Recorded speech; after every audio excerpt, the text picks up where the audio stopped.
आप सबको जय मसीह की। परमेश्वर का धन्यवाद हो। और पिछले दिनों से पिछले वीडियो में मैंने सिखाया था भविष्यवाणी के बारे में कि कैसे हम भविष्यवाणी कर सकते हैं, किस प्रकार से।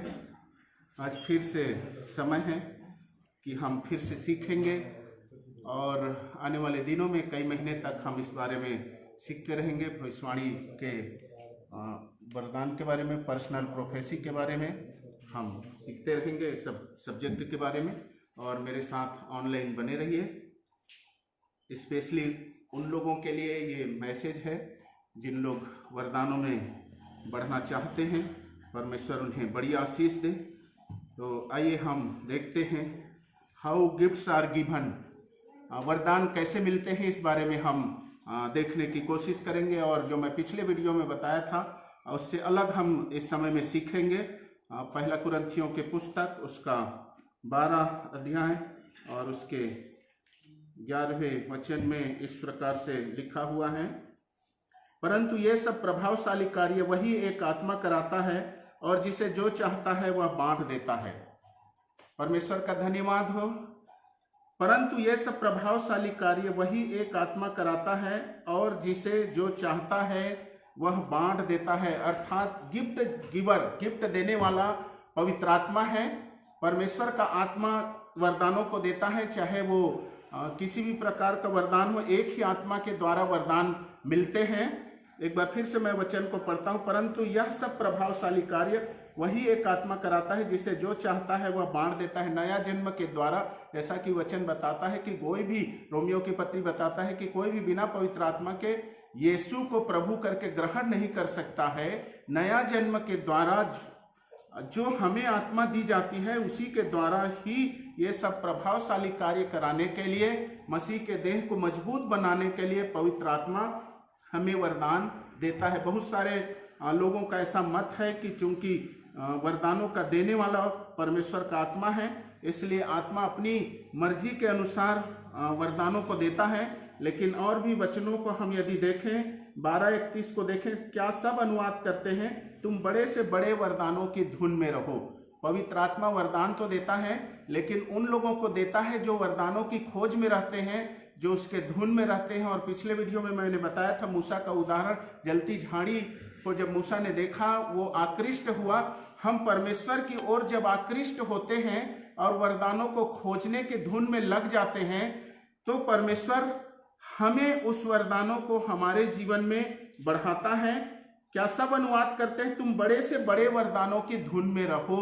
यदि हमारी प्रार्थना, हमारी विनती वरदान पाने में सहायक ना होते तो ये वचन लिखा हुआ ना होता। वैसे ही पहला कुरिन्थियों 14:1 में लिखा है, प्रेम का अनुकरण करो और आत्मिक वरदानों की धुन में रहो, विशेष करके यह की भविष्यवाणी करो। एक बार फिर से मैं पढ़ रहा हूं, आत्मिक वरदानों की धुन में रहो। आत्मिक वरदानों की धुन में रहो अर्थात हम वरदानों की जब खोज करते हैं, ढूंढते हैं, जब हम बार बार परमेश्वर के पास जाते हैं, उसके लिए हम प्यासे हो जाते हैं, तो परमेश्वर हमें उन वरदानों से तृप्त करता है। भविष्यवाणी के वरदान के बारे में हम देख रहे हैं और परमेश्वर की आत्मा मुझे इस समय में बता रहा है, कोई एक पास्टर है जिनका, जो मुझे देख रहे हैं, उनका चर्च बिल्डिंग नहीं है, चर्च बिल्डिंग नहीं है उनका। परमेश्वर उन्हें देने जा रहा है, हीलिंग की सेवकाई है और सामर्थ्य की सेवकाई है उस भाई की। परमेश्वर उन्हें एक चर्च बिल्डिंग देने जा रहा है। परमेश्वर उनकी प्रार्थना को सुन लिया है, प्रभु आशीष दे। पहला कुरिन्थियों 14:1, प्रेम का अनुकरण करो और आत्मिक वरदानों की धुन में रहो, विशेष करके यह कि भविष्यवाणी करो। हमें किसकी धुन में रहना है? वरदान पाने के लिए वरदानों की धुन में रहना है, प्रार्थना करना है, अर्थात हमारे मन में वरदानों के प्रति प्यास होना चाहिए। पवित्र आत्मा वरदानों को देता है 12:11 के अनुसार, पहला कुरिन्थियों 12 अध्याय उसके 11 के अनुसार, परंतु ये सब प्रभावशाली कार्य वही एक आत्मा कराता है और जिसे जो चाहता है वह बांट देता है। पवित्र आत्मा अपनी इच्छा के अनुसार उन लोगों को वरदानों को बांट देता है जो उसकी खोज करते हैं, जो उसके लिए प्यासे हैं। हालेलुया। यदि हम हम जो है उदासीन हैं वरदानों के लिए, तो हम जो है वरदानों को प्राप्त नहीं कर सकते। हमारे जीवन में वरदान काम नहीं कर सकते, वरदानों का प्रकटीकरण नहीं हो सकता। इसलिए आत्मिक वरदानों की धुन में रहिए। हम जिन वरदानों को खोजते हैं, पवित्र आत्मा उन वरदानों को हम में से प्रकटीकरण को करता है। वरदान पाने के लिए यह जरूरी है कि हम प्रार्थना करें, आत्मिक वरदानों की धुन में रहें। पहला, पवित्र आत्मा वरदान देता है। Gift giver is Holi spirit. उसके लिए जरूरी यह है कि हम आत्मिक वरदानों की धुन में रहें। दूसरी महत्वपूर्ण बात है।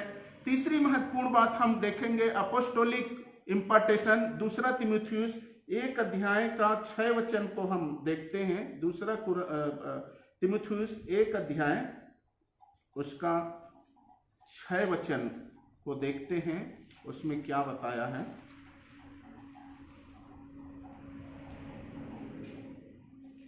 इसी कारण मैं तुझे सुधि दिलाता हूं कि तू परमेश्वर के उस वरदान को जो मेरे हाथ रखने के द्वारा तुझे मिला है प्रज्वलित कर दे। एक और तरीका है वरदान पाने का। हम खोजते हैं, बहुत लीन रहते हैं, परमेश्वर के लिए प्यासे रहते हैं, पवित्र आत्मा की उपस्थिति आती है, हम में से वरदान का प्रकटीकरण होता है। हम समझ पाते हैं कि पवित्र आत्मा कौन से वरदान को हमारे जीवन से प्रकट कर रहा है। दूसरी ये है, पौलुस ऐसा बोलता है कि जो वरदान मेरे हाथ रखने से तुझे मिला है उसे क्या कर दे, प्रज्वलित कर दे। अपोस्टोलिक इम्पार्टेशन। प्रेरित लोग वरदानों को ट्रांसफर कर सकते थे। प्रेरित लोग वरदानों का स्थानांतरण कर सकते थे, ट्रांसफर कर सकते थे। तीमुथियुस के ऊपर में प्रेरित पौलुस ने उसके सिर में जब हाथ रखा तो तीमुथियुस को वरदान प्राप्त हुए। इसलिए ऐसा कहता है कि मुझे इसी कारण मैं तुझे सुधि दिलाता हूं। दूसरा तीमुथियुस 1 अध्याय 6 वचन। इसी कारण मैं तुझे सुधि दिलाता हूं कि तू परमेश्वर के उस वरदान को जो मेरे हाथ रखने के द्वारा तुझे मिला है प्रज्वलित कर दे। ऐसे लोग जिनको अपोस्टोलिक कॉलिंग है, हमें उनसे प्रार्थना कराने की जरूरत है। उनके द्वारा, हमारे लिए प्रार्थना करने के द्वारा, हमारे सिर में हाथ रखने के द्वारा वरदान हमें प्राप्त होते हैं। ये वचन में लिखा हुआ है। अर्थात अपोस्टल का एक लक्षण है। बहुत सारे लोग अपने आप को अपोस्टल लिखते हैं। अपोस्टल का एक लक्षण है कि अपोस्टल की प्रार्थना से दूसरे लोग आत्मिक वरदानों में बढ़ेंगे, दूसरे लोगों को आत्मिक वरदान प्राप्त होगा। अपोस्टल की प्रार्थना से लोग अन्य अन्य भाषा में बोलने लगेंगे। अपोस्टल की प्रार्थना से लोगों को भविष्यवाणी का वरदान प्राप्त होगा। अपोस्टल की प्रार्थना से लोग हीलिंग गिफ्ट में बढ़ेंगे। अपोस्टल की प्रार्थना से कलीसियाएं मजबूत होंगे, कलीसियाएं जो है नई कलीसिया स्थापित होगा। ये अपोस्टोलिक इम्पार्टेशन का एक प्रमाण है। इम्पार्टेशन जो है अपोस्टोलिक कॉलिंग का प्रमाण है। ये नहीं कि सभी अपोस्टल है। अपोस्टल में एक जो अथॉरिटी है, अधिकार जो है वो मेजोरिटी में होता है, बड़ी मात्रा में होता है, व्यापक मात्रा में होता है, जिसके कारण से उस अथॉरिटी की वजह से पवित्र आत्मा की उपस्थिति जो उनके संपर्क में आते हैं उसमें जो है स्थानांतरण होता है, ट्रांसफर होता है, और दूसरा भी उस वरदानों में बढ़ता है। एक बार फिर से पढ़ूंगा। इसी कारण मैं तुझे सुधि दिलाता हूं कि तू परमेश्वर के उस वरदान को जो मेरे हाथ रखने के द्वारा तुझे मिला है प्रज्वलित कर दे। आज इस समय में मैं कहना चाहता हूं कि यदि आपको वरदान प्राप्त करना है तो ये पवित्र आत्मा के मनसा के अनुसार है, उसकी इच्छा के अनुसार है। उनके लिए जो प्रार्थना करते हैं, उनके लिए जो आत्मिक वरदानों के धुन में रहते हैं। दूसरा एक और तरीका है जिससे आप आत्मिक वरदानों में बढ़ सकते हैं, पा सकते हैं, वो ये है कि आपको यदि ऐसा मालूम है कि इसको अपोस्टोलिक कॉलिंग है तो आप उससे प्रार्थना कराइए। वो जब आपके सिर में हाथ रख के प्रार्थना करेंगे तो आपको वरदान मिलेंगे। एक और इस प्रकार का है, एक और वचन हम पढ़ेंगे इसके समर्थन में। रोमियो की पत्री उसका पहला अध्याय उसका 11 वचन, और इसमें इस प्रकार से कहा गया है, क्योंकि मैं तुमसे मिलने का लालसा करता हूं कि मैं तुम्हें कोई आत्मिक वरदान दूं जिससे तुम स्थिर हो जाओ। पौलुस इस प्रकार से कहता है कि क्योंकि मैं तुमसे मिलने का लालसा करता हूं कि मैं तुम्हें कोई आत्मिक वरदान दूं जिससे तुम स्थिर हो जाओ। परमेश्वर का धन्यवाद हो। ऐसे लोग जिनका अपोस्टोलिक कॉलिंग होता है, जब हम उनसे मिलते हैं और उनके साथ मिल करके प्रार्थना करते हैं तो उनके द्वारा जो आत्मिक वरदान है वो उनमें से होकर के दूसरे में संचरित होती है, स्थानांतरित होती है। ये अपोस्टोलिक कॉलिंग का एक लक्षण है। और भी हम देखेंगे जो है प्रोफेटिक इम्पार्टेशन के बारे में, और भी लोगों के प्रार्थना से हमें आत्मिक वरदान मिल सकता है। पहला तीमुथियुस की पत्री को देखेंगे। पहला तीमुथियुस उसका 4 अध्याय और उसके 14 वचन में इस प्रकार से लिखा है, उस वरदान के प्रति जो तुझ में है और भविष्यवाणी के द्वारा प्राचीनों के हाथ रखते समय तुझे मिला था, निश्चिंत मत रख। तीमुथियुस को पौलुस प्रेरित इस प्रकार से लिखा है, उस वरदान के प्रति जो तुझ में है और भविष्यवाणी के द्वारा प्राचीनों के हाथ रखते समय तुझे मिला था, निश्चिंत मत रख। अर्थात तीमुथियुस को वरदान मिला था पौलुस के हाथ रखने के द्वारा। एक दूसरा फेस आता है, एक दूसरा स्टेज आता है जिसमें उसको फिर से वरदान और भी वरदान मिला है, भविष्यवाणी का वरदान या दूसरे और भी वरदान मिले होंगे। उसके संबंध में जो वचन है पहला तीमुथियुस 3 अध्याय उसका 14 वचन, उस वरदान के प्रति जो तुझ में है और भविष्यवाणी के द्वारा प्राचीनों के हाथ रखते समय तुझे मिला था, निश्चिंत मत रह। प्रोफेटिक इम्पार्टेशन, भविष्यवक्ताई प्रकटीकरण। अर्थात जो है हम यदि वरदानों की खोज में हैं मसीह के प्रिय लोगों, तो आप याद रखिए कि वरदान देने वाला पवित्र आत्मा है। कौन सी अवस्था में वरदान मिलते हैं? जब हम उसके धुन में रहते हैं, आत्मिक वरदानों के धुन में रहते हैं। वचन ऐसा बताता है कि जो अन्य भाषा बोलते हैं वो उसके व्याख्या के, इंटरप्रिटेशन के वरदान पाने के धुन में लगे रहें, प्रार्थना करें उसके लिए। तो जब हम उसके धुन में रहते हैं तब हमें वरदान प्राप्त होते हैं। दूसरा तरीका यह है कि जो पहले से ही मसीह के देह में वरदान प्राप्त हुए लोग हैं, जिनका अपोस्टोलिक कॉलिंग है, जिनका प्रोफेटिक कॉलिंग है, उनके प्रार्थना से, उनके सिर में हाथ रखने से फिर से हमें वरदान मिलते हैं, हमें और भी वरदान मिलते हैं। तो हम जब ये ध्यान रखें कि वरदानों में बढ़ना है हमें, तो ऐसे लोग जिनको ये कॉलिंग है उनके प्रति जो है हम उनकी संगति में रहें, उनके नजदीकी में रहें। वचन में लिखा है मत्ती 21-22 में, जब आप विश्वास करेंगे तो परमेश्वर के महान काम को देखेंगे। याकूब 4:2 में इसलिए उसमें लिखा है कि आपको मिलता नहीं क्योंकि आप मांगते नहीं हैं। तीसरा यह है कि आपको प्रार्थना करना है और आपको क्या करना है? मांगते रहना है परमेश्वर से। मांगने से परमेश्वर निश्चित रूप से देगा। अब हम कैसे जानेंगे कि किसी को भविष्यवाणी का वरदान है? कैसे जान सकते हैं? बहुत सारे लोग डिफरेंट प्रकार के चीज़ों को सोचते हैं। वो सोचते हैं कि उनको चंगाई का वरदान है, वो सोचते हैं कि उनको भविष्यवाणी का वरदान है। कई लोग सोचते हैं कि उनको दूसरे और भी मिरेकल वर्कर हैं। कई सारे इन बातों को सोचते हैं। हम कैसे जान सकते हैं अपने आप के, अपने जीवन से कि हमें कौन सा वरदान है? उसके लिए सिंपल सी चीज है, जो नेचुरल एबिलिटी नहीं कर सकती वो सुपर नेचुरल एबिलिटी करती है। वरदान में आपके नेचुरल एबिलिटी से जो नहीं हो सकता है, आपको प्राकृतिक गुण परमेश्वर ने जो दिया हुआ है जन्म के द्वारा, उससे जो नहीं हो सकता है, आपके जीवन में वरदान के द्वारा वो हो सकता है। अर्थात वरदान जब आपके जीवन से काम करेगा तो आपको मेहनत करना नहीं पड़ेगा। देखिए, ये एक अभिषेक होता है। जब आप प्रार्थना में जाते हैं, जब आपको परमेश्वर बात करता है तो एक अभिषेक होता है।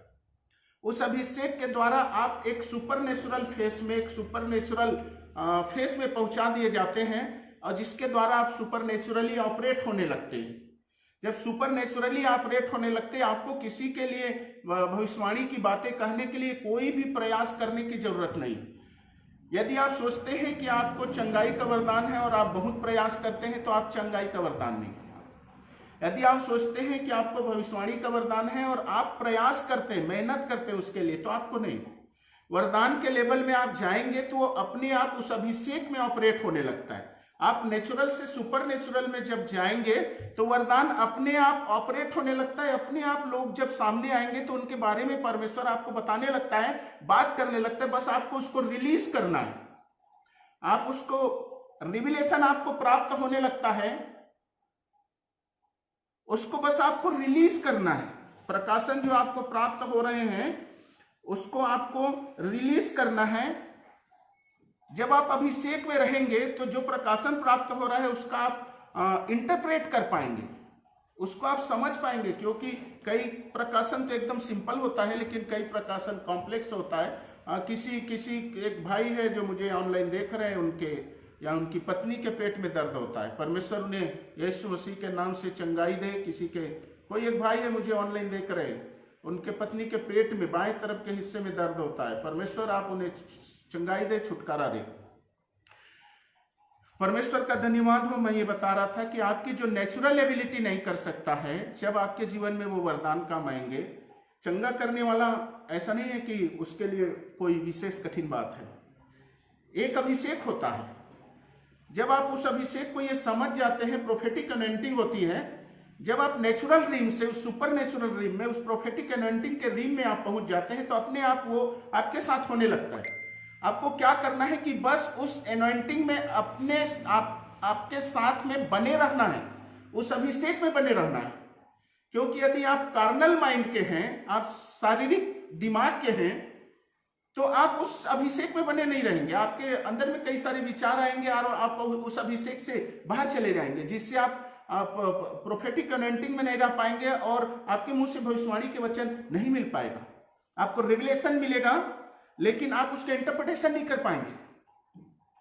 अर्थात गिफ्ट जो है एक विशेष अनॉइंटिंग में काम करता है, एक विशेष अभिषेक में काम करता है। आपको उस अभिषेक में बने रहना है। अब जितना देर तक एक बिलीवर्स को क्या करना है, कौन से चीजों के लिए मेहनत करना है। गिफ्ट फ्री है, एनॉइंटिंग फ्री है, लेकिन उस एनॉइंटिंग में बने रहने के लिए, उस अभिषेक में आपको बने रहने के लिए आपका जो पर्सनालिटी है वो उसमें होलीनेस होना चाहिए। आपका माइंड कार्नल नहीं होना चाहिए। आपके माइंड के ऊपर में पवित्र आत्मा का नियंत्रण हो जाना चाहिए। और जब इस प्रकार से होगा तो आप उस वरदान में बहने लगेंगे, आपके मुंह से भविष्यवाणी के वचन निकलने लगेंगे, आप दूसरे के लिए भविष्यवाणी करने लगेंगे। ये बहुत ही आसान है। वैसी हीलिंग गिफ्ट है, एक विशेष अभिषेक है। जब आप नेचुरल से उस सुपर नेचुरल में, उस अभिषेक में पहुंच जाएंगे, लोग अपने आप चंगे होने लगते हैं। लोगों की समस्याएं आप जान जाओगे। जब आपकी आत्मा और परमेश्वर की आत्मा एक हो जाती है और जब आप खड़े रहेंगे, आपको मुंह से कुछ बोलने की जरूरत नहीं है। आपका पर्सनालिटी, आपका व्यक्तित्व, आपका आत्मा, आपका प्राण परमेश्वर का आराधना करने लगेगा और वो अभिषेक बहने लगेगी। और आपके सामने जो आएंगे वो चंगे हो जाएंगे अपने आप। आपके सामने जो आएंगे उनके बारे में आप जान जाओगे पूरी तरह से। उनके पास्ट के बारे में वर्ड ऑफ नॉलेज के द्वारा, वर्ड ऑफ विस्डम के द्वारा आप उसके डायरेक्शंस के बारे में जान जाएंगे। गिफ्ट ऑफ प्रोफेसी के बारे में, उसके फ्यूचर के बारे में आप जान जाएंगे। आपको क्या करना है, उस एनॉइंटिंग में बने रहना है। और उस एनॉइंटिंग में बने रहने के लिए आपको एक सीरियस सीकर होना चाहिए। आपको गंभीर रूप से परमेश्वर की खोजी होना चाहिए। लेकिन आपका यदि व्यक्तित्व सही नहीं है, परमेश्वर के साथ आपकी संगति सही नहीं है, तो आप उस अभिषेक में केवल थोड़ी देर बने रह पाएंगे। उसके बाद आपके मन में कई सारी जो बातें आएंगी, आप उस अभिषेक से निकल जाओगे, उन बातों की ओर ध्यान दोगे तो। अर्थात आपकी आत्मा और परमेश्वर की आत्मा उस समय के लिए एक हो सकती है, उसके बाद आप अलग हो जाओगे। इसलिए बाइबल में ऐसा लिखा है, यदि तेरे भाई के प्रति तेरे मन में कुछ भी है तो तू क्या कर, अपनी भेंट वस्तु को छोड़ और जाकर के उससे मेल मिलाप कर। कुछ भी बातें हैं, यदि आपके दिल में कुछ भी बुराइयां हैं, तो आप परमेश्वर के उस अभिषेक के साथ बने नहीं रह सकते हैं जो आपको सुपर नेचुरली ऑपरेट करेगा। आपको वरदान में ऑपरेट होने के लिए कुछ भी जरूरत नहीं है, अपने आप वरदान काम करते, अपने आप काम करते। Prophecy is just like bubbling. यदि हम पानी को उबालेंगे 100 डिग्री होगा तो बबलिंग करने लगेगा, अपने आप बुलबुले निकलने लगेंगे। उसको 100 डिग्री टेम्परेचर की जरूरत है।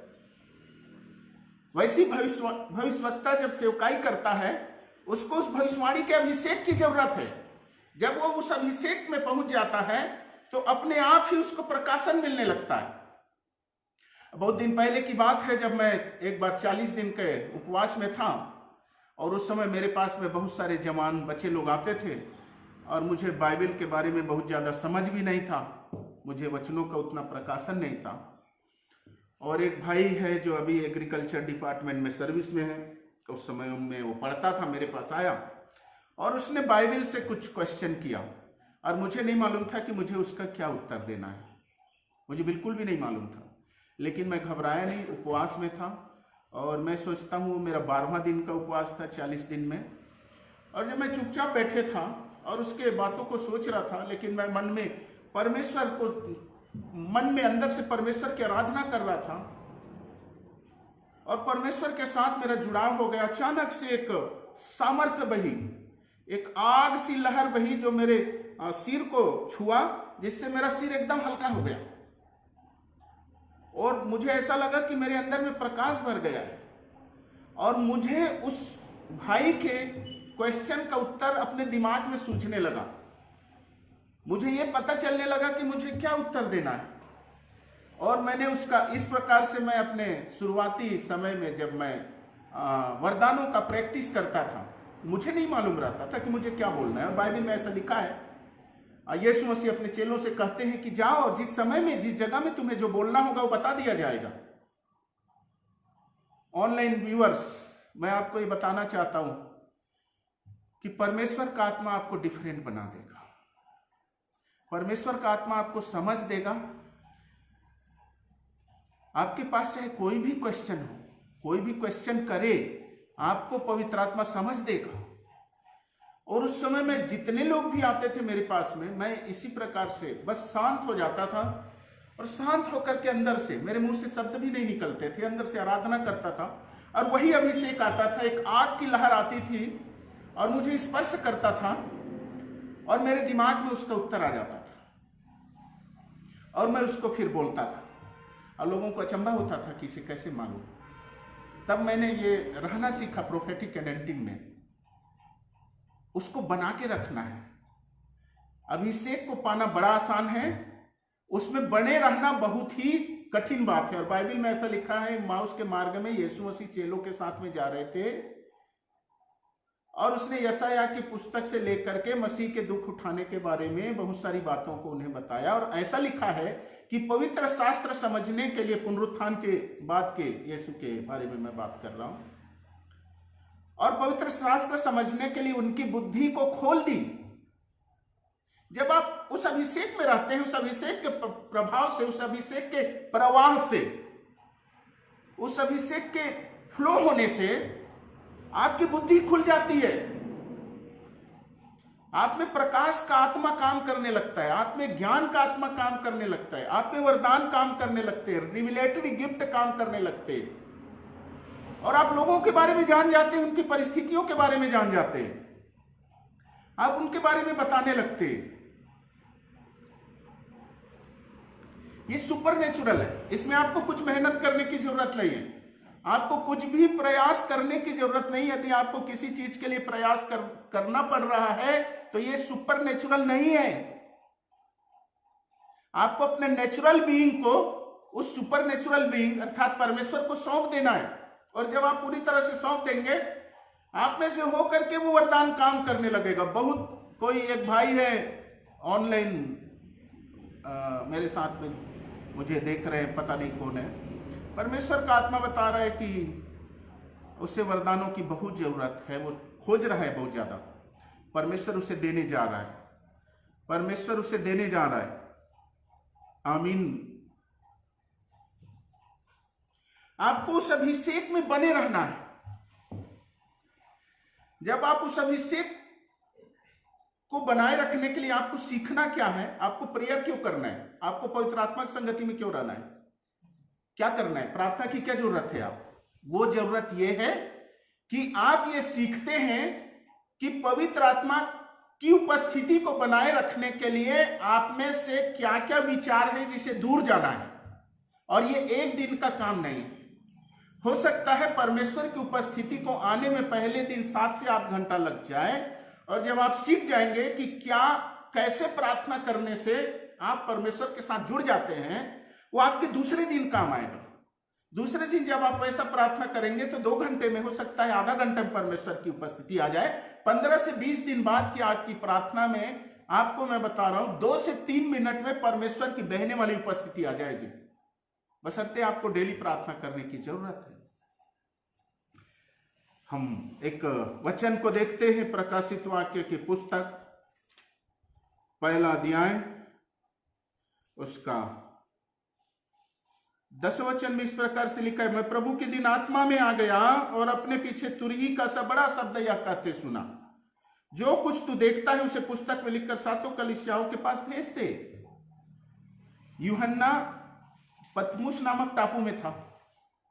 जब उस टापू में गया होगा उसे चारों तरफ से हड्डियां हड्डियां दिखी होंगी, पूरी चीजें विपरीत थी, क्योंकि उस पतमुस नामक टापू में जाने से बाहर निकलने का कोई रास्ता नहीं था। वहां लोगों को मरने के लिए भेजा जाता था। चारों तरफ हड्डियां ही हड्डियां थी, लेकिन उसने अपने ध्यान को हटाया, उसने अपने ध्यान को हटाया और वो परमेश्वर को पुकारने लगा और आत्मा में आ गया। तो उसे उस टापू के बारे में कुछ भी ध्यान न रहा, वो आत्मा में आ गया और यीशु मसीह उससे बात करते, मैं प्रभु के दिन आत्मा में आ गया और अपने पीछे तुरही का सा बड़ा शब्द यह कहते सुना। उसने परमेश्वर की आवाज को सुनी। ये पहला अध्याय में। लेकिन यदि हम 4 अध्याय में देखें तो इस प्रकार से लिखा है, 4 अध्याय का 2 वचन, तुरंत मैं आत्मा में आ गया और क्या देखता हूं कि एक सिंहासन स्वर्ग में रखा है और उस सिंहासन पर कोई बैठा है। पहला अध्याय में हो सकता है उसको आत्मा में आने में समय लगा रहा होगा। पहले समय में चूंकि आपकी परिस्थितियां प्रतिकूल रहती है, आपका ध्यान आपकी परिस्थितियों में लगे रहते हैं, इसलिए आप परमेश्वर की आत्मा की उपस्थिति में आने में आपको समय लग सकता है, जैसा यूहन्ना के साथ। लेकिन 4 अध्याय में जैसे ही यूहन्ना प्रार्थना करता है, तुरंत आत्मा में आ जाता है, तुरंत उसे प्रकाशन प्राप्त करने लगता है, तुरंत वो उस सिंहासन पर बैठे हुए को देखता है, उस पर विराजमान को देखता है। आत्मिक वरदानों को प्राप्त करना बहुत आसान है, उसमें बढ़ना बहुत कठिन है। उसमें बढ़ने के लिए आपको सैक्रिफाइस करना पड़ेगा, आपको अपनी सांसारिक अभिलाषाओं का त्याग करना पड़ेगा। आपके पर्सनालिटी में चेंज हुए बिना आप उन वरदानों को उपयोग नहीं कर सकते। याद रखें, आज कलीसिया में एक बड़ी दिक्कत की बात यह है कि जिनको वरदान है उसको लोग बहुत मानते हैं। हम सब लोग जिनके जीवन में वरदान है, मेरे प्रिय लोगों, हम परमेश्वर के सेवक मात्र हैं। हम उनके सेवा करने वाले लोग हैं, हम में कुछ भी योग्यता नहीं। सुपर नेचुरल एबिलिटी परमेश्वर के द्वारा दिया गया है। हम कोई विशेष लोग नहीं है, परमेश्वर से वरदान प्राप्त किए हुए लोग विशेष लोग नहीं है। आप परमेश्वर के वरदान प्राप्त किए हुए लोगों की संगति तो करिए, लेकिन आप उन्हें बहुत ज्यादा ऊंचा मत समझिए, ऊंचा मत उठाइए। वो एक सेवक है, जैसे कोई वचन को सुनाता है, वचन का सेवक है। मिशनरी गिफ्ट यदि है किसी में, वचन को प्राप्त किए हुए लोगों को घमंड करने की जरूरत नहीं। ये वरदान है मसीह के देह को मजबूत बनाने के लिए। हालेलुया। तो मैं ये बता रहा था, आपको उस अभिषेक में, वरदानों के उस अभिषेक, आपको वरदानों के अभिषेक में बने रहने की जरूरत है। जब आप उस अभिषेक को पहचान जाएंगे तो आपके लिए गिफ्ट में ऑपरेट होना बड़ा आसान हो जाएगा। पहले आपको कॉन्फिडेंस नहीं आएगा अंदर से, कि मैं कैसे किसी के लिए बोलूं। लेकिन जब आप पहचानना समझ जाएंगे कि ये है परमेश्वर की बात, तो आप आसानी से इस वरदान में, प्रोफेसी के गिफ्ट में आप ऑपरेट होने लगेंगे। बहुत ही इजी है ये, बहुत ही सरल बात है ये। आपको उस अभिषेक की जरूरत है, आपको खोजने की जरूरत है। दूसरा, उस अभिषेक में बने रहने की जरूरत है। एक प्रोफेट क्या क्या कर सकता है, क्या क्या होता है, क्या क्या चीज़ों के बारे में बता सकता है। एक प्रोफेट फ्यूचर के बारे में बता सकता है, जैसे यूसुफ ने अकाल के विषय में बताया। एक प्रोफेट अकबूस जो है वो अंताकिया जब पहुंचता है तो आने वाले संकट के बारे में बताता है, आने वाले संकट के बारे में बता सकता है। एक प्रोफेट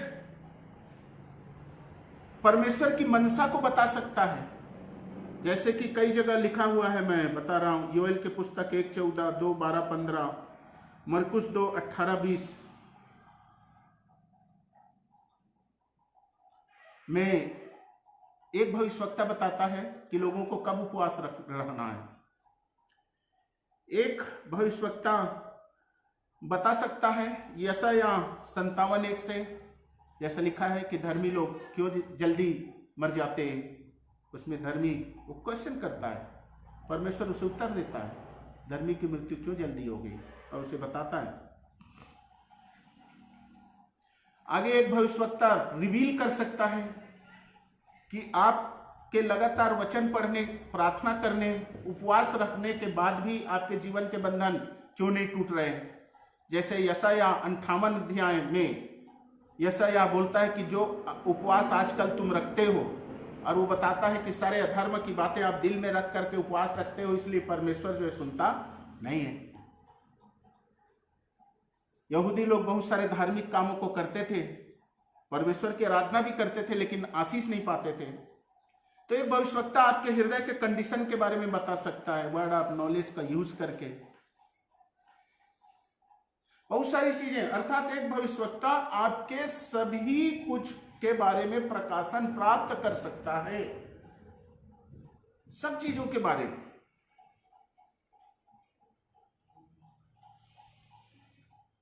सभी चीजों के बारे में प्रकाशन प्राप्त कर सकता है, क्योंकि परमेश्वर ने आपको बनाया है और वो आपके बारे में सब जानता है। और जब एक भविष्यवक्ता परमेश्वर की आत्मा के साथ एक हो जाता है तो आपके बारे में प्रकाशन को प्राप्त कर सकता है। लेकिन परमेश्वर एक छोटी सी चीज को ही भविष्यवक्ता को बताता है, आपके पूरे जीवन के बारे में नहीं बताएगा। छोटी छोटी चीजों के बारे में आपके लिए बताएगा। जैसे कोई एक है जो मुझे देख रहे हैं, कल रात को वो रो रो करके प्रार्थना कर रहे थे, प्रभु की आत्मा मुझे बता रहा है, अपनी बेटी के लिए कल रात को कोई प्रार्थना कर रहे थे, परमेश्वर की आत्मा मुझे बता रहा है। और परमेश्वर, इस समय में मैं परमेश्वर के अभिषेक को महसूस कर रहा हूं। मैं कहना चाहता हूं कि आपकी बेटी के लिए परमेश्वर उत्तम प्रबंध करने जा रहे हैं, आप चिंता मत कीजिए। तो मैं ये बता रहा था कि आपको वरदानों में ऑपरेट होने के लिए आपको उस वरदान के अभिषेक में बने रहने की जरूरत है, और आपको उसको सहयोग करने की जरूरत है। और जब आप प्रार्थना करते हैं और लगातार प्रार्थना करते जाते हैं तो आप सीख जाते हैं कि कौन सी चीजों को आपकी जिंदगी से दूर करना है, कौन सी बातें ऐसी है जो पवित्र आत्मा को शोकित करता है। जैसा कि वचन में लिखा है कि हम पवित्र आत्मा को शोकित कर सकते, पवित्र आत्मा को प्रसन्न भी कर सकते हैं और पवित्र आत्मा को शोकित भी कर सकते हैं। तो जब आप प्रार्थना करते हैं तो ऐसे चीजें जो परमेश्वर की आत्मा को पसंद नहीं आता, और जब उसको पसंद नहीं आता आप उसकी उपस्थिति से दूर हो जाते हैं, आप अपने जीवन उस समय में उस उपस्थिति को महसूस नहीं करेंगे। तो आप समझ जाएंगे कि ये चीजें मुझ में से दूर होना जरूरी है। और जैसे ही आप उसको दूर करते हैं, आप समझ जाते हैं कि किस प्रकार से वर्शिप करने से, क्या सोचने से और कैसे परमेश्वर से प्रार्थना करने से उस अभिषेक में बने रहता हूं। और जब लगातार आप इस ढंग से करते हैं, उस अभिषेक में बने रहते हैं, आपको पता चल जाता है कि परमेश्वर की मनसा क्या है। अर्थात अभिषेक में बने रहने के लिए, प्रोफेटिक गिफ्टिंग में ऑपरेट होने के लिए, हीलिंग के गिफ्ट में ऑपरेट होने के लिए आपको परमेश्वर की मनसा प्रार्थना के द्वारा समझना जरूरी है। और जब परमेश्वर की मनसा आप समझ जाते हैं तो आपको उसके मनसा के अनुसार कार्य करना जरूरी है। और जब इस प्रकार से आप करते हैं तो आप उस वरदान में बने रहते हैं, उस वरदान के बहाव में बने रहते हैं, पवित्र आत्मा के बहाव में बने रहते हैं, और आपको बिल्कुल भी मेहनत नहीं करना पड़ता है, किसी भी रीति से रत्ती भर भी मेहनत नहीं करना पड़ता है। आपके जीवन से वो वरदान काम करने लगते हैं। आपको कुछ मेहनत करने की जरूरत नहीं करना रहता है। कैसे जानेंगे कि कोई वरदान परमेश्वर की ओर से है? मेरे प्रिय लोगों, यदि कोई आपके पास आता है और आपके ऊपर में भविष्यवाणी के द्वारा दंड की घोषणा करता है और ये बोलता है कि पुराने नियम के भविष्यवक्ता लोग इस प्रकार से करते हैं, तो आपको वचन के अनुसार सोचने की जरूरत है। हो सकता है वो परमेश्वर की आत्मा की ओर से भविष्यवाणी ना कर रहा हो, क्योंकि पुराने नियम की भविष्यवाणी उन लोगों के लिए थे जो परमेश्वर के लोग नहीं थे, या उन इस्राएलियों के लिए थे जो परमेश्वर से फिर गए थे, या ऐसे लोगों के लिए थे जिन्होंने परमेश्वर की व्यवस्था को पालन नहीं कर रहे थे। अब की जो भविष्यवाणी होगी उसमें पहला कुरिन्थियों की पुस्तक उसका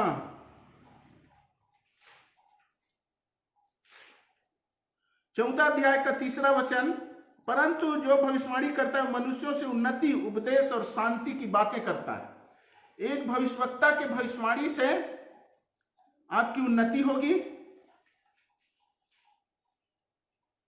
आपके अंदर में शांति आएगी।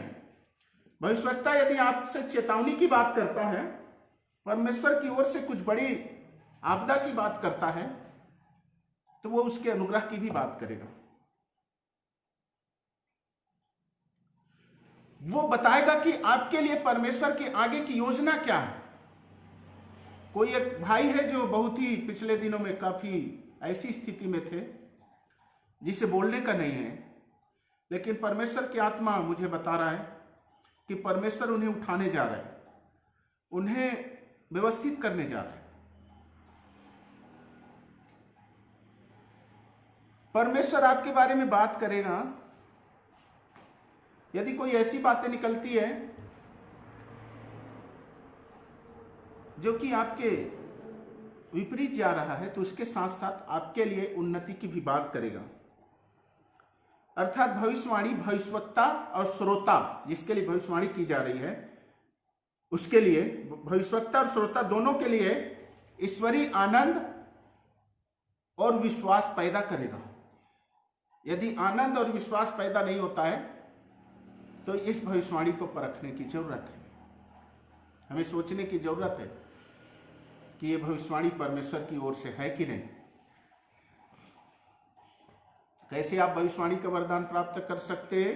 पवित्र आत्मा के द्वारा, प्रार्थना के द्वारा, खोजने के द्वारा, अपोस्टोलिक इम्पार्टेशन के द्वारा, प्रोफेटिक इम्पार्टेशन के द्वारा। ये मैंने पहले बताया। दूसरा, आप कैसे उस वरदान में बने रहते हैं? आपको उस अभिषेक का क्या करना है? सहयोग करना है। अभिषेक आपके ऊपर में आएगा तो कैसे लगेगा, किस प्रकार से महसूस होगा, मैं कुछ और बता रहा हूं। वो अभिषेक आपके ऊपर में आएगा तो आपको, जैसे मूसा ने जलती झाड़ी में परमेश्वर से मिला, उसके नजदीक गया, आपको ऐसा लगेगा कि कुछ आग का झोंका चल रहा है। सामरी स्त्री से यीशु मसीह उस 4 अध्याय में यूहन्ना की सुसमाचार में कुएं के पास मिलता है। पवित्र आत्मा की उपस्थिति आएगा तो आपको ऐसा लगेगा कि आप पूरी तरह से भर गए हैं, आपका प्यास पूरी तरह से भर गया है। यूहन्ना की पत्री में यीशु मसीह बोलते हैं पवित्र आत्मा के द्वारा, तुम में से जीवन के जल की नदियां बह निकलेंगी। आपको ऐसा लगेगा कि कुछ जल की धारा सी बह रही है, फव्वारा सा बह रहा है। आप अपने को उसके बीच में महसूस करेंगे और ऐसा महसूस होगा कि आप में से होकर के आर पार जा रहा है। और उस अभिषेक से आप जब निकलेंगे आपको क्लीन से लगेगा, आपको एकदम साफ सुथरा लगेगा, आपको लगेगा कि आप नया बना दिए गए। आपको पुरानी बातें स्मरण नहीं रहेगी। वचन में लिखा है, देखो सब कुछ नया कर दिया गया, तुम नई सृष्टि हो, पुरानी बातें बीत गई। आपको नया लगेगा।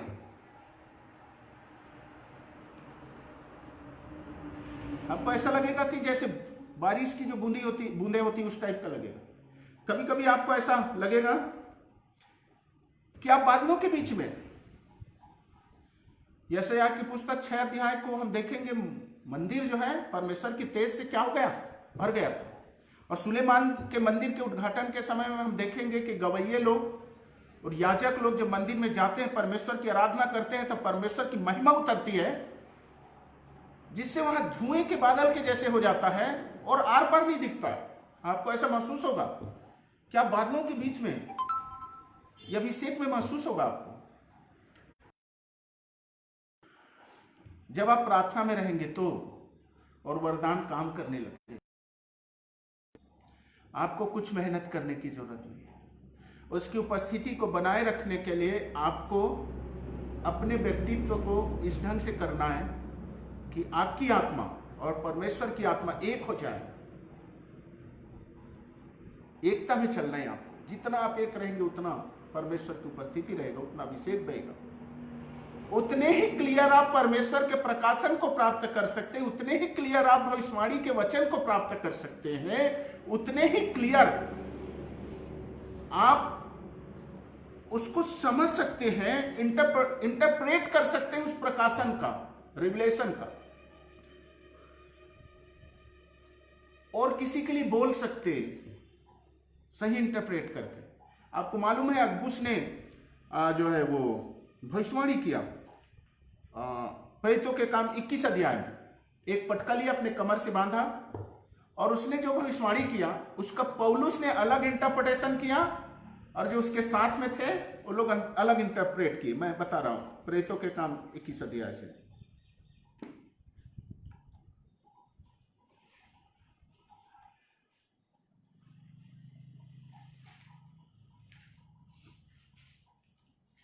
प्रेरितों के काम 21 अध्याय 10 से 13। जब हम वहां बहुत दिन रह चुके तो अगबुस नामक एक भविष्यवक्ता यहूदिया से आया। उसने हमारे पास आकर पौलुस का कटिबंध लिया और अपने हाथ पांव बांधकर कहा, पवित्र आत्मा यह कहता है कि जिस मनुष्य का यह कटिबंध है उसको यरूशलेम में यहूदी इसी रीति से बांधेंगे और अन्य जातियों के हाथ में सौंपेंगे। ध्यान रखें, ये भविष्यवाणी को क्या बोल रहा है अगबुस भविष्यवक्ता। पवित्र आत्मा यह कहता है कि जिस मनुष्य का यह कटिबंध है उसको यरूशलेम में यहूदी इसी रीति से बांधेंगे और अन्य जातियों के हाथ में सौंपेंगे। जब हमने ये बातें सुनी तो हम और वहां के लोगों ने उससे विनती की कि यरूशलेम को न जाए। किससे विनती की? पौलुस से विनती की कि यरूशलेम को न जाए। परंतु पौलुस ने उत्तर दिया, तुम क्या करते हो कि रो रो कर मेरा दिल तोड़ते हो।